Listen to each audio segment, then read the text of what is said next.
How's your chili? It's good. It's hot. It's really good. Yeah, it's pretty good. You're catching the Wrights on the first snowfall of the year, having some chili in their home, aka it's the first day of the year. It is the first day of the year. It's January 1. First snowfall. First snowfall. What a way to start. It's beautiful. Also, Will has the spiciest tobacco sauce on his chili, so we'll see how well this goes. The first bite was super spicy. I got a lot of that Tabasco. Yeah. But welcome to the PlayWrights. Welcome to 2022. We're back, baby, and better than ever. This is our little podcast. About big plays. Yeah, and chili. Yum. Well, we haven't been with you for a while. I know. I'm so sorry. What's the last one we did? Was it Picnic? Like in June? I think it was when we moved into our home. We moved into a new house. Yeah. Got the new school year started. And finished an entire semester. Insane. The school year has been absolutely crazy, busy this whole time. So I'm so sorry we've been away. But I feel like now, at least me being like a first year high school teacher, like I hope I have a better handle on things. I'm optimistic about it.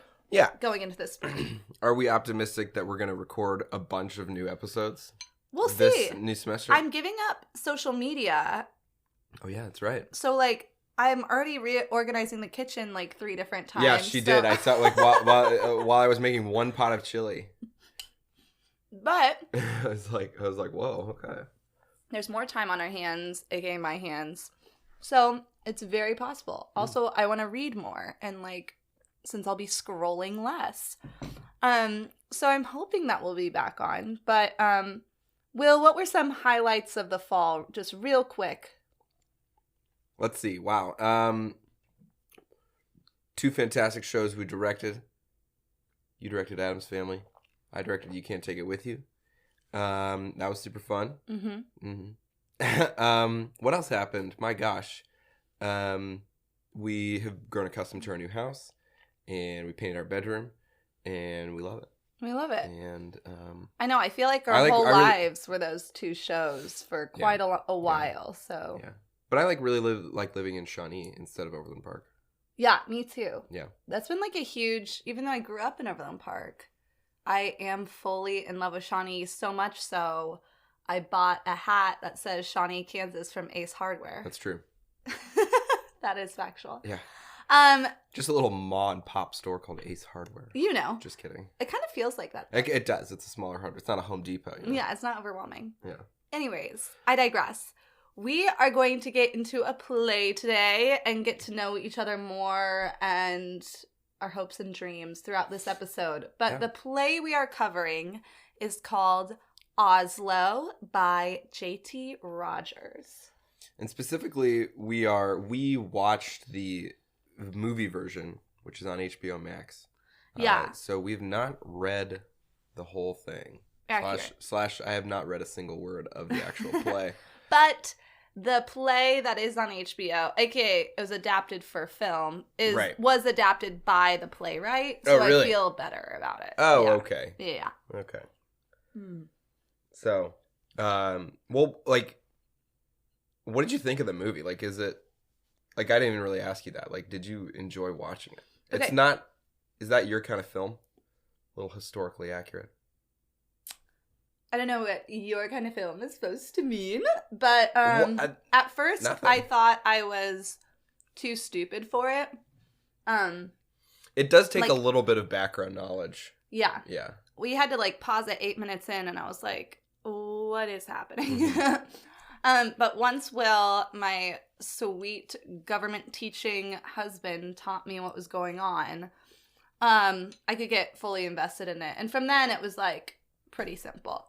Not simple, but like obviously subtitles are a gift. And, you know, you really have to pay attention. It's not like a zone out type of play / movie. No. But I loved what it was trying to say, and how it was using such like a big moment in history to show how humans at their core are alike. That's the fundamental message of it, For sure. And I love that. I feel like we're constantly like screaming that on this show. And so it was just like cool to see it in such like a heightened and high stakes way. Oh yeah, for sure. Yeah. For sure. What about you?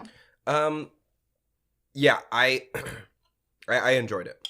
It's currently number 1 on my movies I've watched in 2022. But it's the only one. It is the only one.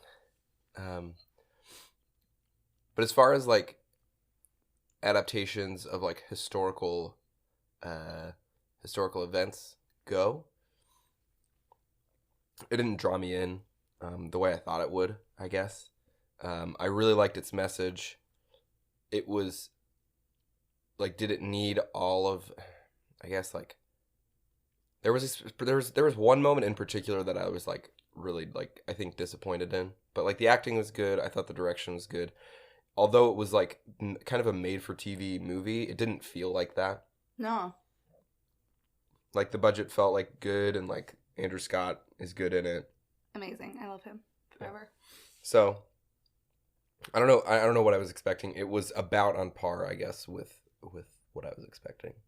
It didn't blow me away by any means. Okay. So I mean, I really enjoyed it. I think it's worth a watch. Yeah. Especially if you have HBO Max already. And I think it's like an important play, and it's important to like know, and I'll even get into this when I'm talking about J.T. Rogers, the playwright, but like it opened my eyes as a white American of events that have taken place in history that we don't have America to thank, even though it might lend itself that way. Oh yeah, I think that was a good part at the end. We'll get to that. Yeah. Okay. Well, should we talk a little bit about J.T. Rogers, Mr. Rogers, I as would some love people call to. him? Yes, Mr. Rogers. He's described as a multiple award-winning, internationally recognized American playwright who lives in New York. That's insane. I've never heard of him. Well, he's fairly recent. I mean, Oslo was written in 2016. Yeah. So that's like, which also surprises me. Yeah. I was like, crazy. I'd literally never heard of it. But I'm also not in the New York. I'm not constantly off Broadway, in New York, Broadway theater scene. Well, his youth is pretty great because guess where he's from? Columbia, Missouri. He attended Rockbridge High School there. Wow. And then he graduated from University of North Carolina School of the Arts in 1990, where he studied acting. He didn't even study playwriting. Isn't that interesting? He wanted to be an actor, and just another failed actor. Okay. Too soon. He also received an honorary doctorate from UNC-SA in 2009. And he serves on the board of Dramatists Legal Defense Fund currently. But as far as like his playwriting goes, his style and what he wants to write about, he says that stories framed against great political rupture, about people who struggle with and against unfolding world events and who are permanently changed through that struggle. So, and I could totally see that in Oslo. People like going through it on such extreme circumstances and finding themselves and each other. He's known for plays that deal with what he calls theater that engages the public realm. He wants to wake people up. Look up, sheeple. Yeah, I love it. So he has, obviously we're covering Oslo today, but he has a few other plays. Blood and Gifts, which I'll get into it a little bit, a little fun backstory on that one. And then The Overwhelming, he received the Otis Guernsey New Voices Playwriting Award at the 2007 William Inge Theater Festival in Independence, Kansas. It all connects. It all connects. And a little Kansas boy, little Missouri boy. Yes. And this play, I want to read it. It's about an American family who arrives in Kigali, Rwanda in early 1994 and must confront life and death realities of the Rwandan genocide. Yeah, I was going to say that's a bad time to go to Rwanda. Yeah. But what an interesting scenario. What is it called again? Blood and Gifts? No, The Overwhelming. Sorry. Oh, that's The Overwhelming. That's The Overwhelming.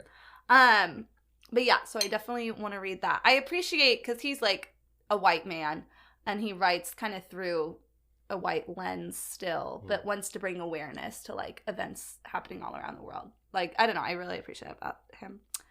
He also wrote Madagascar, Murmuring in a Dead Tongue, Seeing the Elephant, and White People. So his works have been staged. Did he write Madagascar the movie? Like the animated movie? I don't think so. Is that what it's referring to? No. I think it's a play.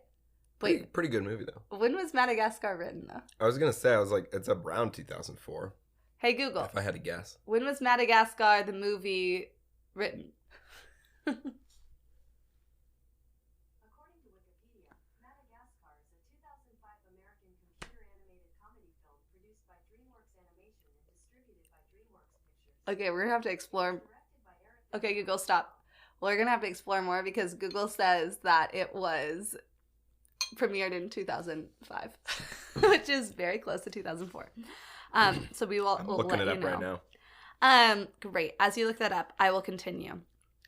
His works have been staged everywhere around the world. In the United States at the Lincoln Center Theatre, Roundabout Theatre Company in London, at the Royal National Theatre and on London's West End, and across the world in Israel, Australia, South Korea, Germany, Norway, and Canada. So just very impressive kind of. He's a younger dude. He's in his 40s. So I don't know. Nice. But Oslo, what we're talking about today, is one of his most famous works and most successful to date. It's won quite a few awards and a highly acclaimed Broadway run. It premiered off-Broadway at the Lincoln Center Newhouse Theatre in nearly universal acclaim. Oslo then transferred to the Lincoln Center Beaumont Theatre, a Broadway house, where it opened on April 13th, 2017. And then in the New York Times, Ben Brantley wrote about J.T. Rogers' Oslo, saying, "An against all odds story of international peacemaking and is undeniably a big play, as expansive and ambitious as any in recent Broadway history. So it is particularly gratifying to announce that it has been allowed to stretch to its full height in the thrilling production that opened on Thursday night." Directed by Bartlett Sher. Who directed the movie, too. Who directed the movie. So we love a little team that sticks together. Yeah. It won Best New Play, including the prestigious 2017 Tony Award for Best New Play. And then it transferred to London after that, followed by Harold Pinter Theatre. It played on the West End at the Harold Pinter Theatre. We love Harold Pinter. We do love Harold Pinter. A friend of the pod. Yes. Harold Pinter. Quite. But for the Blood and Gifts little backstory, how J.T. Rogers got the idea to write Oslo, he was actually in rehearsal for that, and they brought in spies from around, because kind of doing research and kind of getting in that headspace. How did they find the spies? I don't know. But he brought spies are so secretive. They brought in spies, they brought in diplomats to talk to these actors, and one of them was Larson. The real the actual guy. Larson, yeah. Wow. Who we'll talk about in the play.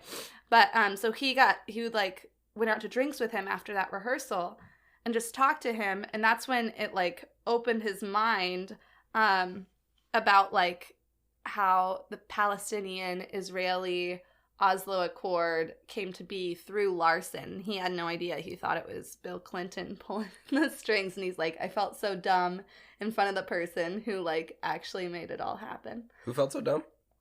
J.T. Rogers, because he was talking with him and he didn't realize that the Oslo Accords. He was so that's how he got the idea for the play. Yeah. So it's kind of through another play's rehearsal. Well, yeah. When you research the Oslo Accords, it doesn't really talk about Larson right much. Right. It's just so there's the Oslo Accords, and they kind of agreed to peace for a little bit. Yeah, but him and Mona worked with J.T. Rogers, which I think is so cool. And he flew over to Norway and Oslo and stayed there for about 2 years to write this play.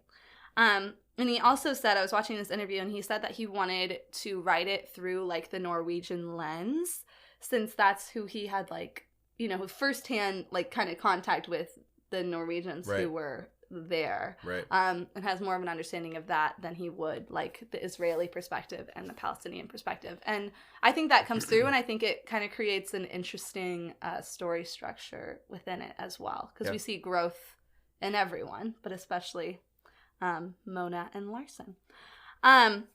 So he wrote this screenplay as well, which we have discussed. And you know who produced that screenplay or that film? Steven Spielberg. He produces and Mark everything. Platt. I know. Well, I don't know. I think it's That's cool. nice. That's nice. I like it. See, watch it on HBO.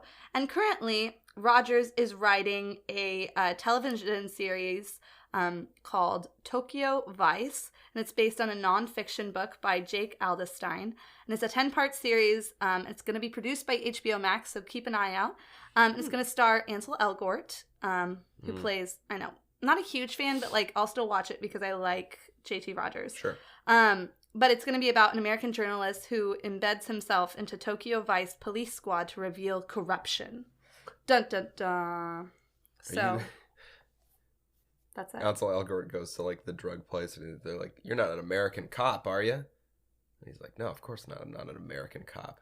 And he's like, "But I'm this American guy in Tokyo trying to buy drugs from you." Yeah, so we'll see how well it works out, but nonfiction. This really happened. You know? Yeah. Yeah. I don't know. So that's JT Rogers. It's not super common for a play to cover like a nonfiction, like a big nonfiction story like this. Mm-hmm. There are some, obviously, Right. but like for this, I feel like this was. I think it was surprising to me that like a Steven Spielberg didn't pick up on this story and create his own version of it as a film, you know, because it does lend itself to that the filminess of it. I wouldn't expect this story to be first produced as a play, I guess, because it is so like there is so much like international intrigue, and they're going to all these different places around the world. They're meeting in Israel, they're meeting in Oslo, Norway, or wherever they were. Yeah, I was kind of watching some clips of like the off-Broadway one, and it did not look as good as the film. Sure. Well, I would think that do you think the play is just in that one room? I think so. And they kind of just talk about conversations that they've had with other people. And they're on the phone. They're on the phone a lot. Yeah. So, William, I would like for you to kind of explain what's going on being government boy, history boy. I'm ready. Our research assistant. Thank you. Who do I report to as the research assistant? You? I think we both know. Okay. Just kidding. Sawyer. Sawyer the playwright. Yes. All right. The Lord. So this play centers around the Israeli-Palestinian conflict. And like Sarah said, it would certainly help to have a little bit of background on that before jumping into it. Basically, after World War I, there's this thing called the Zionist movement within the Jewish faith, especially in Europe. And they are saying to themselves, these Jewish people, they're like, look, we've been persecuted, we need to have our own country, right? So there's this movement that they're like, if you're a Zionist, that means you would move to the nation of Palestine, right, where Israel used to be. And so there's this big influx of Jewish people into Palestine. And then World War II happens, and the Holocaust happens. And Palestine was technically owned by the British. And so what they do, along with the United Nations, is they divide Palestine into then two countries. And you can imagine the Palestinians, who are Muslim, how happy they were about that. Of course they weren't. If somebody comes in and divides your country in two, it's kind of like, well, what the heck? Mm-hmm. We were here first, whatever. So they divide it into Israel and Palestine. Or they give it over to Israel or something like that. That immediately creates conflict with not only the Palestinians, but with the other Arab countries in the region, like Egypt and Jordan and Lebanon and all those places. There are several wars that are fought. The 6-Day War, which Israel won. Israel then has built up its military a bunch. There's the Yom Kippur War, which was referenced in Oslo. There's I don't know, throughout the 60s, 70s, and 80s, they're fighting a bunch. Okay, it's not like all out World War II style, but it's battles that pop up here and there. and people die, and it's really terrible. And all the while, United States is backing Israel in this. Like, they are for Israel 100%. And then finally, you get what they call the PLO, which is the Palestinian Liberation Organization, and led by this guy named Yasser Arafat. And they are kind of like, they become like the face of like, we want to, we're going to defend ourselves against the Israelis because they are the aggressors. Israel really, shows a really rough side of itself because they are, the Palestinians are poor. They're unorganized. It's not like, this isn't like, United States versus Germany, like two very well-equipped armies. It's Israel with all the weapons and everything versus the Palestinians who are like throwing rocks at them a lot of times. So the PLO starts to gain power, all that kind of stuff. And then there's this big push, and then there's like an actual war, and that's where we kind of drop in to Oslo, is in 1990. Does it start in 93? I think 90? It starts in 92. 92? Yeah, around but it goes early 90s. into 93. Yeah, and that's where we drop in, and it's basically trying to create peace between the Palestinians and the Israelis. And Harvey, so cute Harvey on the bed. he wants us to pay attention to him. He's been sleeping all day. But yeah, so you're dropped in, and it's really interesting because this play starts out between Larson and Mona, this Norwegian couple who work in the Norwegian government, as it were, and they kind of have the idea to get these people together in one room to just talk and try to work something out. Right. But their idea, their idea is like, we want them to see each other as people. Right. Because only like there's not going to be any cameras. There's not going to be any people documenting what you say. Mm-hmm. It's like just 4 people in a room talking. Right. And what's cool, in the same interview I watched, Mona was in it with JT. The real Mona? Yeah, the real Mona. And she was like, we wanted to take them out of the heat of the Middle East. And I just kind of loved that. Like the literal heat? Yes, and the... and the war. And the war. So, sorry, Harvey's trying to get in a box right now. It wouldn't be the PlayWrights without the cats being featured. So they kind of get, and they're like, how do we make this happen? Obviously, it can't be the highest people in the Palestinian and Israeli ranks. You can't get Yasser Arafat and the Israeli prime minister in a room. It's actually illegal for an Israeli person to meet with an Arab official or Palestinian official or something. So they could, like, die. So they grab this, like, Israeli professor and his, whatever, friend. I don't know. Yeah. Associate. And they grab... this guy named Abu Alas. Abu Allah. That's what his friends call him. Yeah. I'm not going to attempt to say his formal name. Oh, gosh, I forget it, yeah. But he is the constant throughout the whole movie with the Palestinian side. Right. I love him. And then his associate, who's a little bit more hot-headed. Hassan, yes. Yes. He had a great mustache. He did. So they all meet, and it does, at first they're like really upset, does not go well, they're very guarded, but through like the tactics of Norwegian Larson, of just like getting them drunk, giving them food, they can only talk about business in the room. When they come out, they have to discuss like their families and relate to each other and talk to each other on a personal level. They give them really good waffles. Yeah, they give them brings it all together. Amen. I was like, those waffles looked so good. Amazing. I know, I literally wanted one so bad. And the tray, and there was like a bowl full of whipped cream. I was like, what is happening? I want it. But, and slowly but surely, like, they agree to being friends outside the room and talking about business inside the room. And they start to respect each other. Yes. Even though atrocities have been made on both sides. Right. And that's made very clear.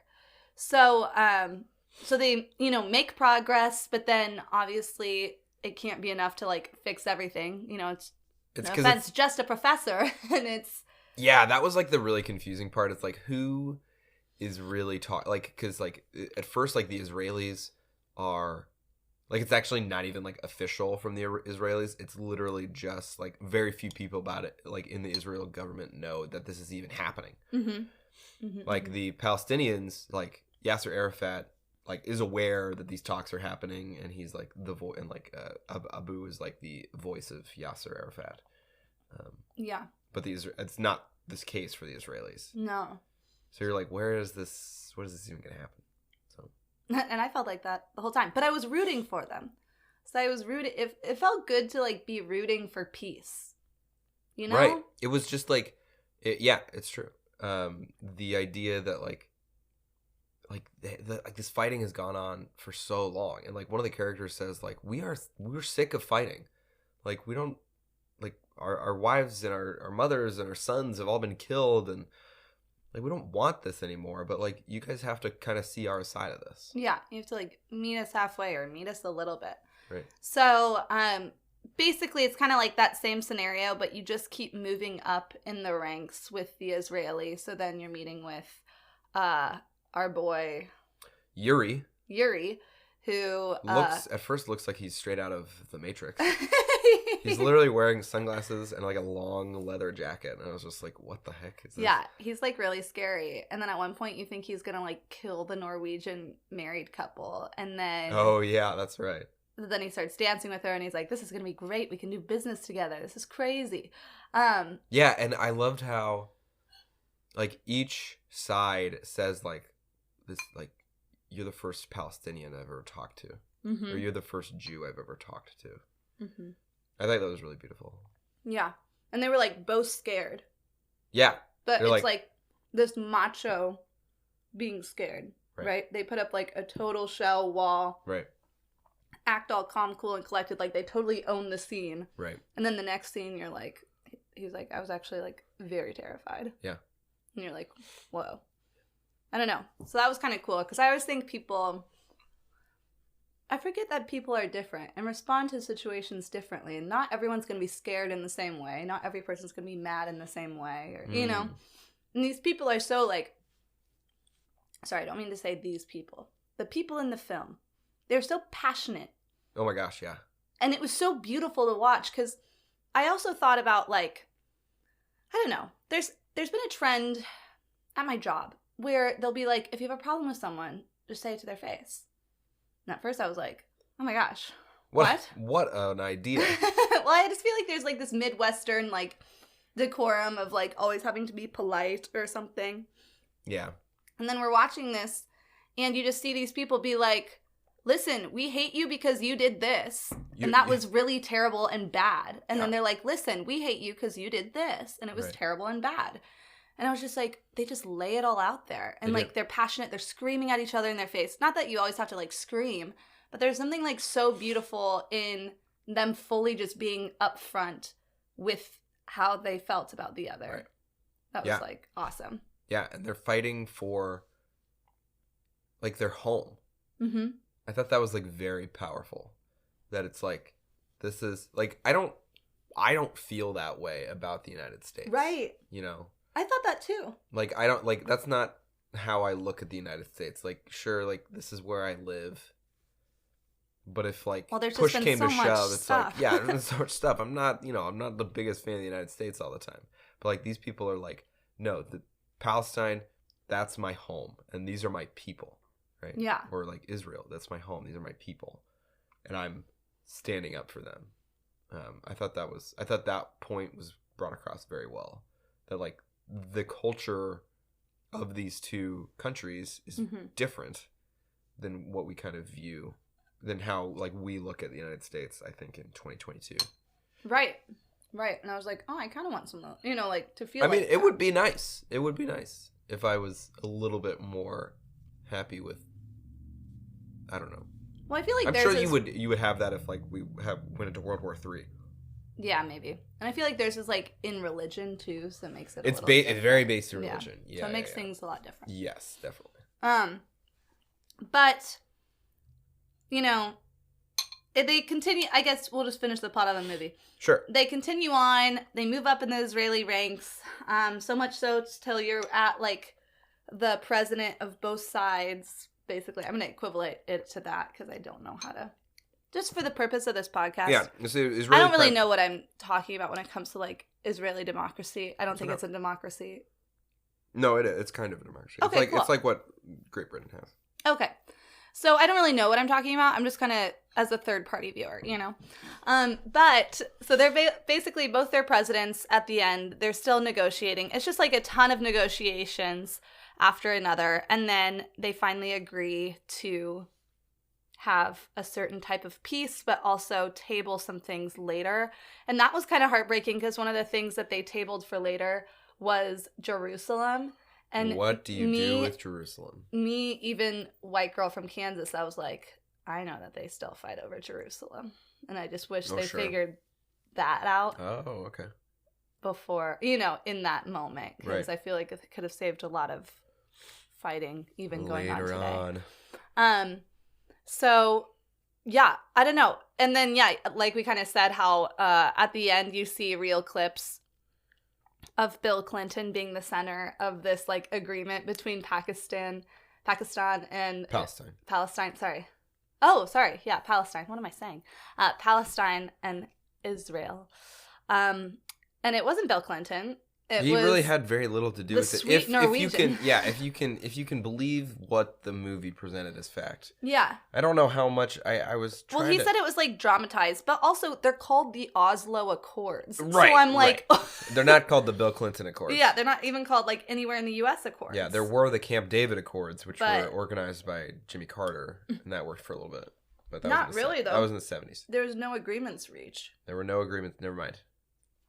So there's more progress made at the Oslo Accords than they were at Camp David. Yes.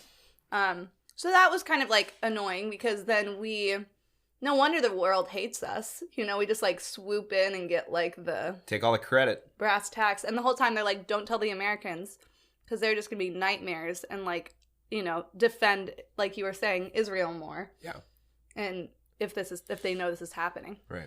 So they're like, we really want to come to peace and not add chaos to the fire, which is what America would do. So yeah. Well, nice. What part were you disappointed in? I was disappointed mostly in okay. So there's this part that one of the lawyers from Israel, he asks Mona, why are you doing this? Like what? Like you could just live in Norway and you could have nothing to do with the Israel-Palestine conflict. Like it doesn't affect you at all. Why are you doing this? And she says, well, we were in Israel at one point and we saw these two boys, one in Israel and one in Palestine, like look at each other and they like looked about the same age, you know, they could be cousins, they could be brothers, you know. And she just saw the look in their eyes because they were both terrified. And it made the war like very personal. And I just thought that moment could have been a lot better, just like from an impactful point. Because we saw the way the film is broken down, they're sometimes putting in flashbacks to that moment. And so we, the audience, knew that had already happened.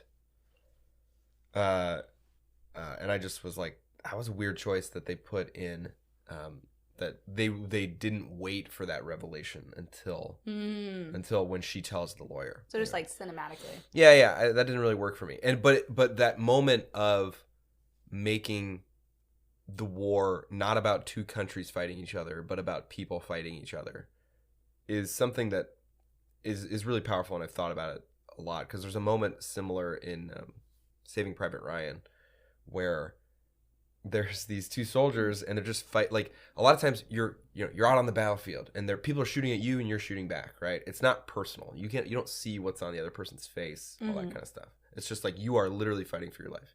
But then there's a scene in Saving Private Ryan where it's one German soldier, one American soldier, and they're just in a room together, and somehow whatever, and it's the American trying to convince the German soldier, like, why are we doing this? We could just leave this room. It doesn't matter. Like, we don't have to kill each other. We're just two people in a room. And that is like a super interesting part of war to me. I think that it's like, it's these people put in these terrible situations. Right. You know, like World War II is maybe a little different because you're literally fighting like evil. Yeah. Right.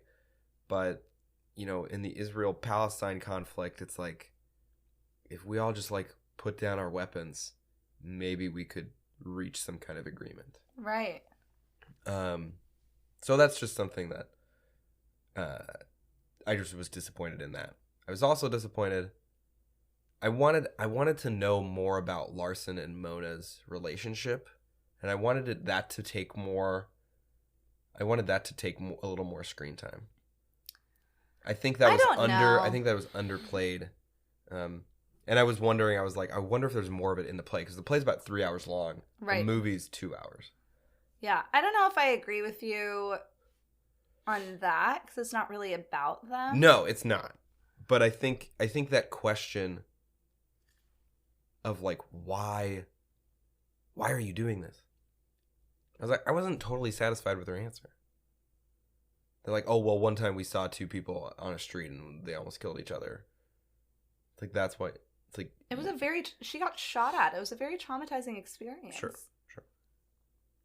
I don't know. I just wanted to see the build up, I guess, of like, we have to do something about this. Here's my thing. Okay.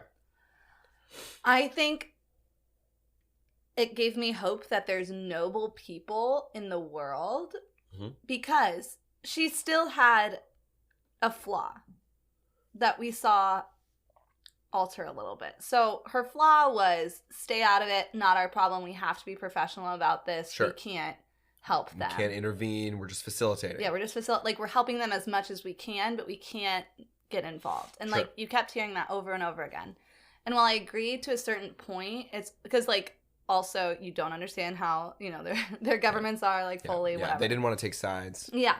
So I get that to a point, but then also, you know, like when they were getting so far along the line, and then there was points where like both sides were willing to like give up, and it wasn't until the like climactic moment of giving up that she kind of stepped in, almost because she was like forced to. Right. And then, and like what she says wasn't even like, you should do this on Article 7. It was like, she kind of just gave like a motivational speech of like, this is so important, and like, please put like your pride to the side and like do this for your countries. Right. And then they started again.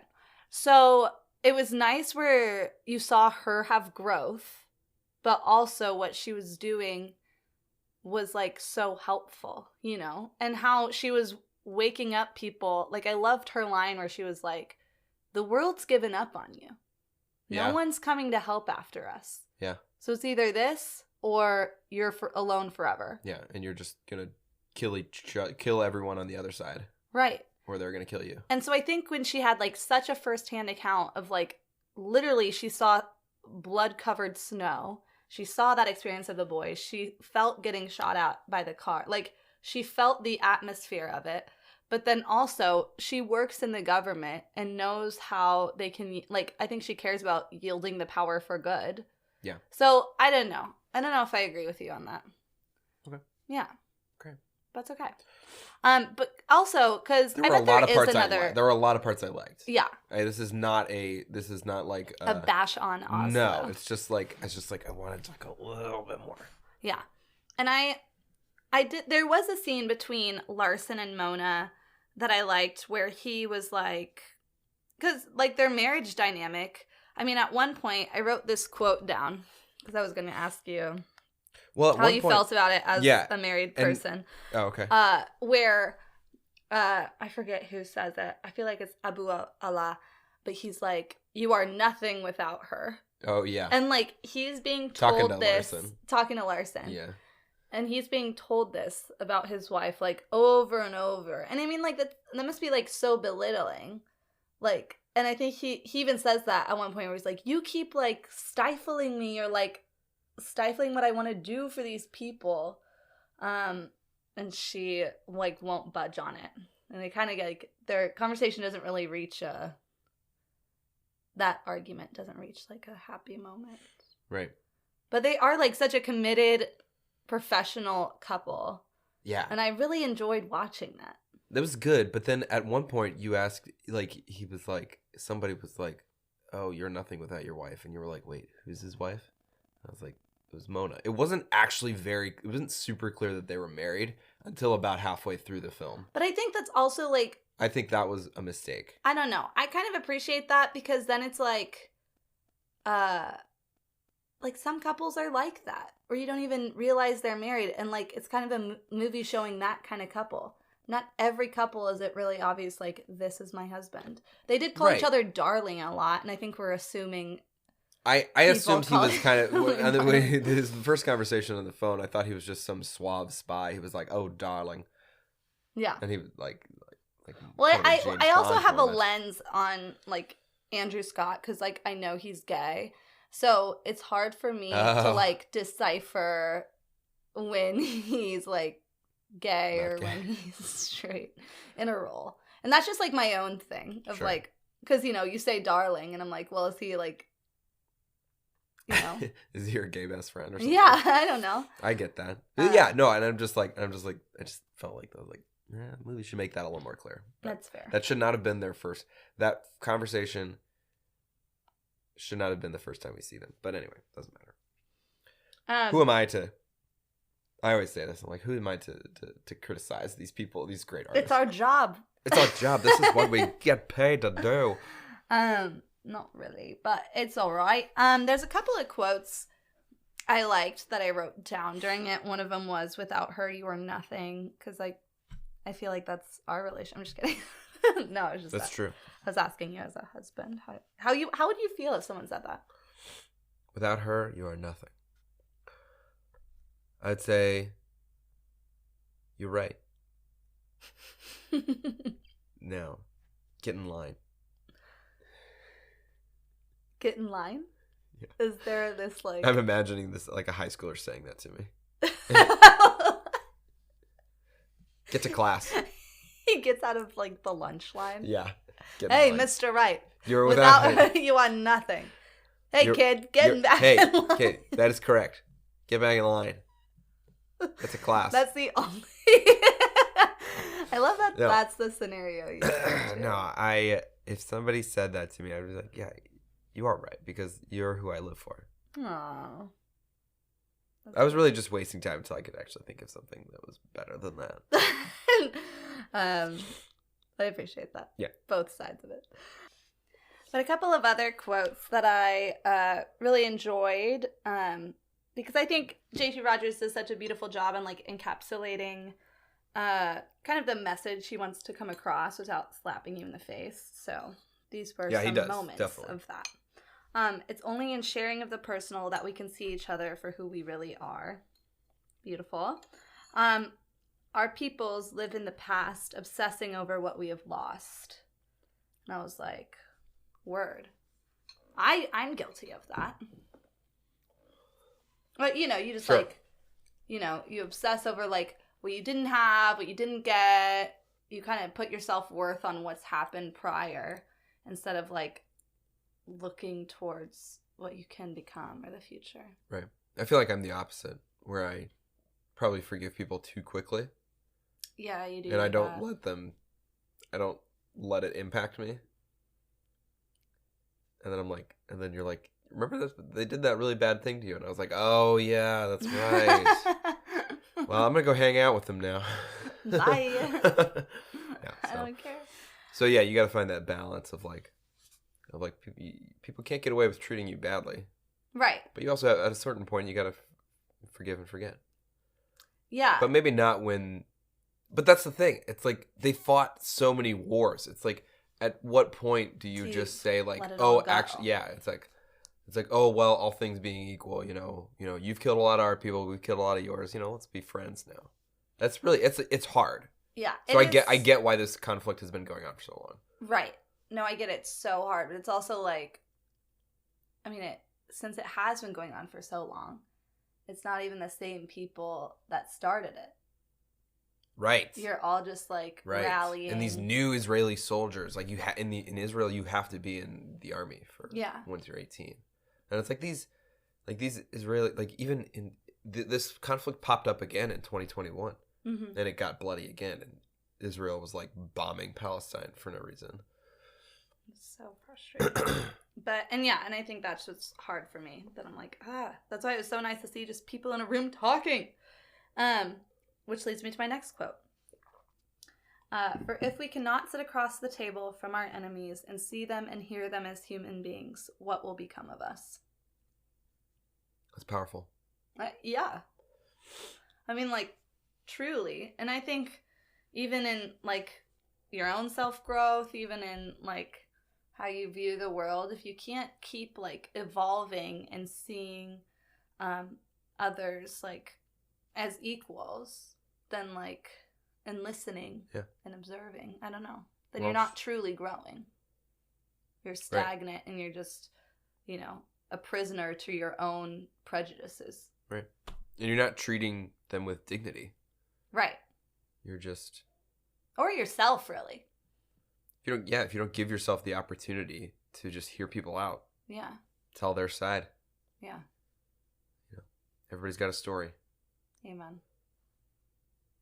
God could be that stranger on a bus. What's that song? What? What if God was one of us? Just a stranger on a bus. Will you sing it for me? What if God was one of us? Is the lyrics truly just a stranger on a bus? Yeah. That's insane. Isn't that great rhyming? Us, bus, cuss. Christian music sometimes doesn't do me. That's great. Alas, do you have any final thoughts about plot of Oslo themes before we move on? Let's see. No, I don't. Although, one last recommendation. Do yourself a favor. Go watch it. Go educate yourself about the Israel-Palestine conflict. Form an opinion. Start a fight with someone that agrees or disagrees with you. We should do... it's... Sorry. What did you say? Well, just like bring up Israel and Palestine at like the next like Thanksgiving dinner. See how it goes. See how much people read the know. room. Yeah, read the room. Take the opposite side of the majority, right? If most people are for Israel, take Palestine's side. If most people are for Palestine, take Israel's side. It's an exercise in calamity and chaos. Yes. But I truly do like it. Does like it's just another reminder. It's just like the world is like so broken, and like I do like truly ache for like the people who are stuck in the middle of this conflict. Yeah. Who have lost their life, have lost their homes, whatever. It's just stretched on for so long, and it's like, and it's the Holy Land. You know, I think like it's so sad that like it's the Holy Land of the Jewish people, the Christian people, the Muslim people. Like it could be such a beautiful thing, and maybe that's God trying to tell us something about like, look, all these three religions, they've all got the same Holy Land. Whoa, we're not that different from each other. And yet, crazy. We're dumb humans. We're dumb humans, and we're just killing each other on Yom Kippur. And I think it also made me think, like, wow, the world is such, like, a big place, and we all live in it so differently. We're, like, we're in Shawnee, living in a home. Right. Or, like, I was just, like, watching them walk on, like, their cobblestone stone building, like, in just different, even, like, clothes. And I know that sounds, like, also trivial, but it also just, like, it's so expansive. It's so easy to kind of, like, get in on yourselves and only think about, like, your world. But to just see that and see all, like, what they're going through. Right. I don't know. It just made me, like, grateful for what we have, and also, like, wanting to, like, have a better understanding of, like, others and have more empathy. Amen. So. And another thing. Gaza, they keep talking about Gaza. Mm-hmm. It's so small. Like, if you, like, all of Israel is about the size of New Jersey. Gaza is like this, just like the Gaza Strip. It's just like this little bitty piece of land. And it's just like, it's created so much conflict over the years. So kind of going back to like the world is so big and like we're centered on this like one little tiny piece of land that's like very important. Well, it's not just that, is it? It's not. Of course not. Yeah. But I just like... That's what it's so, like, ridiculous. Yeah. But it's not, because it's like, you also want to respect what's important to them. Yeah. And their people. So, Well... I want to learn more. I want us to read Bengal Tiger in the Baghdad Zoo. That's what I was going to say. That's another one that's centered around this type of thing. Yeah, for sure. I've always wanted to read that. I've read part of it. I love Chief Joseph, so anything by him, we're a fan. Let's do it. Well, great. Are we ready to cast the freaking play? Let's cast the freaking play. Play the theme music.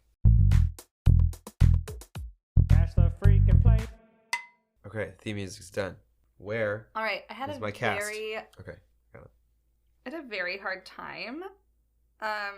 Yeah. I don't feel good about Cool. mine. I feel okay about at least one of mine. Okay. So I'm not super Who do we confident. start with? Do we start with Yuri? Great. Okay, I'm gonna tell a joke first. Oh, okay. Okay, so it was really hard, like, since we watched, I think that's one of the downsides of watching a play Yeah. rather than reading it. Yeah, it's like, do you just, yeah. Is that you get it. already, they cast it so well usually, you Yeah. know, like I rarely have a problem with casting, or if I do, I'll Yeah. scream about it. It- But like this was like cast very well. And the guy who was Yuri, I was just like all in. I was like, you're the best. You should be a Yuri forever. Yeah. But he gave me this kind of energy that if this was a comedy and not a drama, Ben Schwartz. Whoa. If I was casting a white He male. did give off that kind of vibe, Yeah. for sure. Yeah. Yeah. But yeah, since- it's really hard to just like not cast someone who just like vaguely looks like the person that they cast. Right, which is what I did. Sure. But he's like Israeli actor, so Yuri is. Yeah. Okay. the one I cast. His name is Aviv Alush.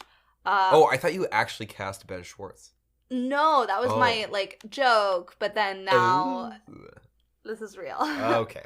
I did Aviv Alush. He Great. is an Israeli actor. Nice. He looks similar to the Yuri in the movie, There you go. unfortunately, in the film.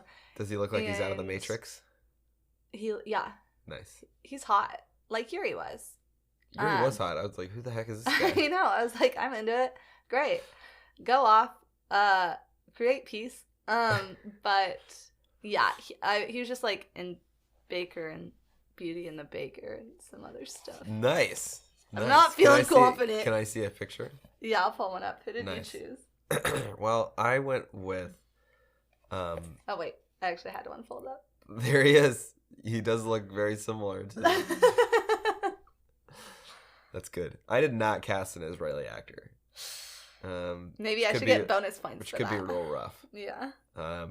But I cast Adrian Brody.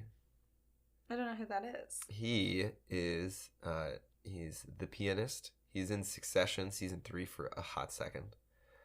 Oh, sure. He's in. All right, so we're going for Peaky like Blinders. white men that could pull off. He could pull off being Middle Eastern. Cool. Yeah, Um, not the greatest, but he's a great actor. He's a great actor. Yes, I really do like him. I'm only gonna go with him just because I am aware of his talent more. Sure. That's kind of I was like I thought about it. I was like, well, should I cast like real Israeli and Palestinian people? Yeah. And I was like, well, I just don't know them. So like, I could say some name and it'd be like, yeah, sure. Like I just wanted to make more conversation. So, yes, if we were casting this real, like yes, we would stick to people actually from Yes. Israel and Palestine. Because we're Israel obviously and/or Palestine. casting directors. Yeah, obviously. All right. Abu Allah. Abu. I like this is one I'm most confident in. Okay, go. All right, I want Tony Shalhoub. I don't know who that is. He's Monk, and he's Abe in Oh, Marvelous Mrs. Maisel. And okay. he while he was born in the United States, his father is Lebanese. I do. You're probably gonna win. Yes. But I chose Alan Abatbul. He was one of the doctor guys in Dark Knight Rises. So. Let me pull Whoa. up the picture. Okay. One of the doctor guys. Here, wait. Alan. Like the guy that Batman finds in the pit and Um. fixes his back. Whoa. This guy. Great. I mean, he's got the look for sure. Is he like on NCIS or something? Yeah, he is that too. Oh, okay. But he was also in the Dark Knight Rises. I don't know. Nice. No. Nice. We'll go with yours. I do love Tony Shalhoub. Yeah, he makes He's- Marvelous Mrs. Maisel. He's an American treasure. Yeah, we love him. Yeah, or Lebanese Also, treasure. what Disney thing was he on again? Disney thing. Ooh, I don't know. It's gonna bug me. Anyways, let's move on. Okay. Larson. Larson. Who'd you choose? Mine are a bit of a pair. They've got to be All or nothing. Mona and Larson are. I chose. Where'd it go? Matthew Rhys, which is he's in my favorite TV show, The Americans. And he's also in. It was Spy Kids. Sorry. Oh yes, he is in Tony Spy Shalhoub Kids. was Yes, in Spy definitely. Kids. Yes. Sorry, He's- Matthew he plays, Rhys. He plays Minion in Spy Kids. Yes. Yes. Scared me as a youth. Matthew. Oh yes. Your homeboy. My homeboy Matthew Rhys. I've cast him before in this podcast. I'm pretty sure. Yeah. I think he's a terrific actor. Are you sure it's Matthew Rhys? Well, it's spelled Rhys, so I don't know. It might be Rice. Okay, yeah. Because I was like, yeah. You've cast him multiple times. I think this is your limit now. Oh no, I'm not allowed to cast him again. Yeah. Oh, no. Or are you just gonna cast the girl from? Yeah. Matthew Rice and Carrie Russell. Nice. Yep. Well, my people. Did you cast Norwegian people? No. At that point, I was like, light. I don't know. Some of them Could be European. could be European vaguely. Okay, it's a weird couple. Okay. It's Rami Malek. Whoa. I love and- Rami Malek. He's a lot. I know. But I would love to have like him waiting outside a room. Tell me that's not interesting. He's His eyes are everything. He is anything but boring. They're psycho, but I Yeah. love it. Yeah. And Kate Winslet. Insane couple together. Whoa. But Okay. they get the Don't job kill done. me. Oh.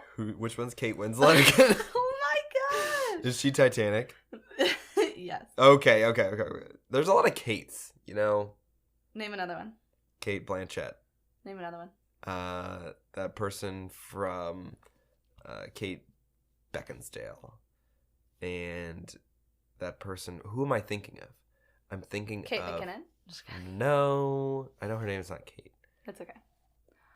She's in 50 First Dates. Who should win? 1 second. What's her name? Drew Barrymore. I get Drew Barrymore and Kate No. Winslet. I think they look What? very... They look alike. I think maybe in Could be, hair. they could be but that's cousins. it. They could be Okay. cousins. Okay. Kate Winslet's fantastic. She's a good pick. I think Kate Winslet and Matthew Rhys could work well together. Okay, fine. Who was your... Rami Malek. Oh, Rami Malek. Whoa. I know, like they would look weird He looks together. like a squirrel. Yeah, but like I would love to watch him wait outside a room. I just couldn't get over that image. Yeah. Yeah, it wouldn't be boring. Yeah, that's all. Well, because so the married couple had to wait on the outside of the discussions. Right. Inside the room, Yeah. So there is a lot of waiting at points. Okay. That's a really no, but that's like a very strong opinion. So like my strong opinion of Matthew Rhys is like he's just a guy and he kind of is like Andrew Scott and he's British.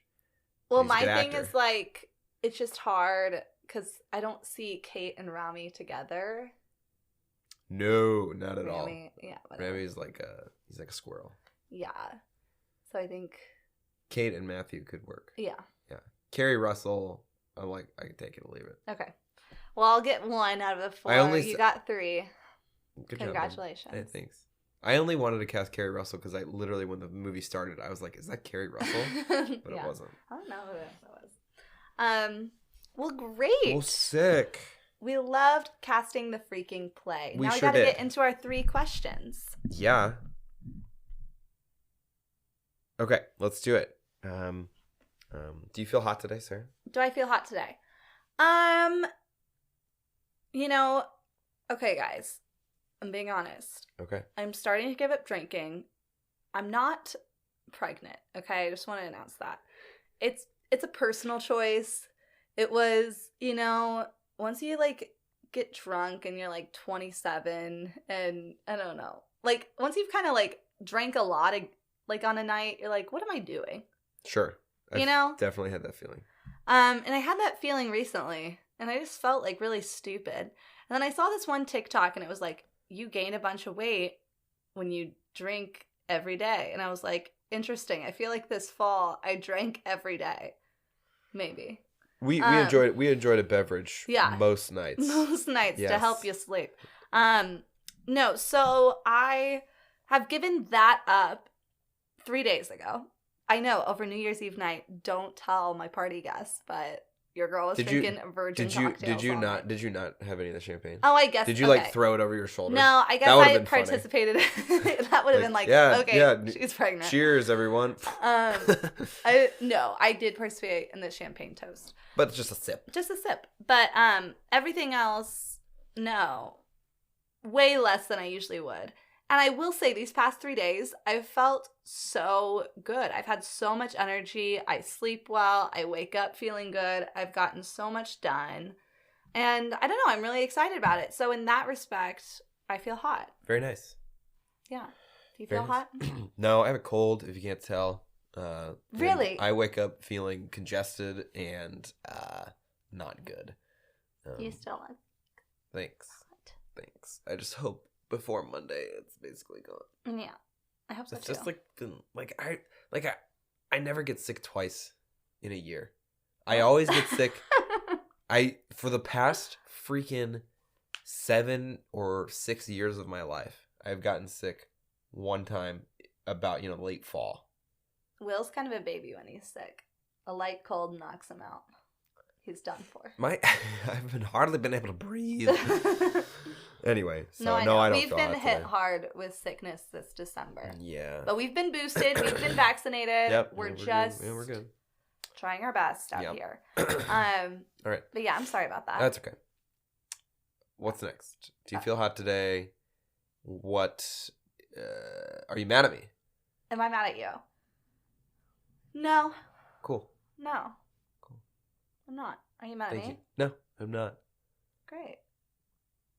Uneventful Yeah. question, I guess. Yeah. I didn't get as heated as previous podcasts. No. Okay. And what's the last one? What are you what's watching? your crush? What's your crush? Oh, what's your crush? Well, then we have 4 questions, and then what are you We watching? do, yeah, that's true. What's my crush? My crush is a clean house. We Yeah. spent 6 hours Absolutely. yesterday cleaning our house. And I think I've said today 5 or 6 times. I mean, Part Will of that, I was blows me building off. IKEA bookshelf. I would have put that. Our house wasn't that dirty. It's not that dirty, but organizing stuff, Yeah. building stuff, making it, prepping it. We also cooked, but so now we woke up this morning and our house is so nice and clean. It was a and I pretty just easy feel- cleanup after the party last night. Yeah, it only took 20 minutes. Yeah. So I feel really, really good about that, and it makes me motivated to keep a clean home. I have such a hard time with that, when I'm at school for 18 hours, and the last thing I want to do is be organized here. It's not even a matter of time. It's just energy. Yeah. Basically, when It's you have to be on all day, it's I Yeah. literally just want to fall asleep. If it's about momentum for me. Yeah. If I sit down on the couch after work, No. it's It's over. over. I have to be on my feet. I'm moving Constant. around, have dinner, put the dishes away. Boom, boom, boom, boom. Got to go on to the next thing. Yeah. Or turn on the TV. Gone. Bye. Amen. Yeah. My other crush is Italia. We're going to Italy We in are June. going to Italy. At the end of June into early July, and I'm so freaking pumped. I'm literally going to teach myself Italian this spring. Mark my words. Keep me accountable, PlayWrights podcast listeners. All right. Thank you. William? My What's your crush. crush? My crush is Other than me. my lovely wife. Hmm. No. Just, oh. Yeah. I mean, No, yeah. yikes. What's your other crush? I don't know. I was unprepared for this. My crush is, I'm gonna go with goat cheese. That's a very solid crush. Yeah, We've been using it quite a bit lately. like if I like could only have one cheese for the rest of my life, it'd be goat cheese. I Like- used to feel like- like that, but since we've had it so frequently lately, I'm like, Oh, I'm it's okay for a little so bit. good. But it's very good. I want to do Gigi Hadid vodka sauce instead of Ooh. Parmesan. You put goat cheese in it. Okay, let's do it. Okay, bring it on. Great. We love So Gigi go- Hadid's pasta recipe. That's our forever crush. Yeah, It's super a good. weekly staple in the right household. Oh my gosh, for sure. So good. Anyway, all right. So what are you watching? What are we watching or reading? I'm going to add that part to it because I'm going to read more Yeah, this she is. spring. What are we promised, watching? Yeah, we finished promised that this won't be the last podcast for 6 of months. 2022. Just kidding. So we finished Succession and we loved it. Yeah, so good. Highly recommend. We're obsessed with Succession. We're obsessed with Ted Lasso. Yes. That is another one that's like we jumped on the bandwagon and we are driving the bandwagon. We are here On the for drive. Ted and Succession. Yes. What else? I watched Wheel of Time season 1, which my gosh, so mediocre. I couldn't even put it into words. Oh. Sad. Yeah, there were some like really good moments, and there was just a lot of just the wow, that could have been better, or like it's just like it's not landing with me. Yeah. Why do people do that? Why do people just want to make Game of Thrones again? I know. I don't know. But like Wheel of Time is interesting because it's 1,000% more family friendly than Game of Thrones.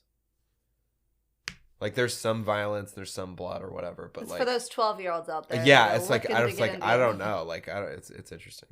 So I'm like, who's this for? Anyway, I also watched Emily in Paris, and here's my thing. I was mad when it won awards for comedies or was nominated for it. I thought that was insane. But I do like the show. I don't think That's it should be beautiful. nominated for anything, but It's just a show. it's an easy watch, and I liked it. that's great. And also Great British Baking Show. That's a great British. classic. We finished Hawkeye. We we watched Hawkeye, and I was fine with it. Fine. It didn't offend me. It didn't excite It me. didn't excite. Yeah, it's just like, yep, Yep, that was we did it. sure. Yeah. Anything else that we watched? The Book of Boba Fett. Oh, I didn't watch that. Jury's still out on that. There's only one episode released, so Yeah, we'll let you yeah. Oh yeah. Don't worry. know. All right. Well, what play should we do next? Should we announce it? Or we don't even know. Should we don't talk even about it know. right now? No, we shouldn't. No. I want us to talk about, since we're starting a new year, just kind of like some hopes for this year to finish out the episode with. Ooh. Okay. So, Will, what are some hopes for this year? I hope. Or dreams? Attainable ones. Sure. I do like I've been talking about this. Like I do want to like exercise more. I'm sick. I'm still. Stop. No, don't say it. I'm gonna say it. Don't say it. Will worked out recently this fall for like a consecutive week, and I was like, Yeah. oh my gosh, he's working out for me. I'm obsessed. And I was like, Will, oh my god, why are you working out? And he was like, oh, the faculty high school basketball game's coming up, and I have to be in shape for it. I was like, oh, And let me cool. tell you, I wasn't sure for it. So we're just trying to impress a bunch of high schoolers. No, I and just didn't want to. I just didn't faculty. want to die on the basketball court because I hadn't run in a year. That's fair. So he went on quite a few jogs. Yeah, I did. But you did a good job. Thanks. No, I support you in that. I do. And like, that's attainable. yeah, just like at home, just Yeah. like with a little video. Like that's all I want to do. And like you know, I want to take a break from the social media stuff. Like I do just like scroll a lot. Yeah. Like it's really bad. Over the scrolling. I'm over I'm the over the comparison that I do, scrolling. the insecurity. Or like how I have to have myself like have a really great photo. And if I don't, I'll just die. Yeah. Sorry. We're over This it. is your hopes and dreams. No, but I'm like on board, and like the drinking too. Like I'm like I don't see myself like giving it up altogether, but like certainly since you're drinking less, I'll drink less, and like I'm okay with that. Yeah. I'm very much okay with that. I love it. Yeah, yeah, and same with you. Like I can put away my clothes. I can close my drawers. Close your drawers. I can put my shoes in the right place. Yeah. I can be more organized at school. I have a student teacher at school. So it's going to be like really weird. And I think that's going to challenge me in a way that I was not. I don't think I was challenged very much at school this past semester. Interesting. I don't think I felt myself Yeah, you seemed very calm. I felt myself being very lazy. In just like my lesson plans and just like, whatever, this is fine. Yeah. So. Good thing you're very brilliant, so. Thanks. Even just fine. It's very good. I think my hopes and dreams are kind of just falling in love more with like the life we've chosen, allowing myself to do that. Ever since we like bought a home, moved into a home, I'm working as a high school drama teacher. There's been a lot of concessions in my mind I've had to make within the last 6 months. Yeah.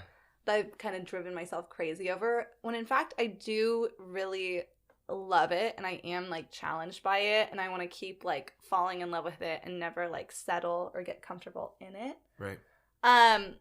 So I don't know. I want to work on my Italian. I want to stay organized. I want to not drink. I want to not be on social media. I want to read more. I also want to travel more, like do spur of the moment stuff. Like this past December, I traveled to LA and Louisiana like in 1 month, and I was like, I don't know who I am, but this is fantastic. Yeah. I love Cajun food. I love the Hollywood sign.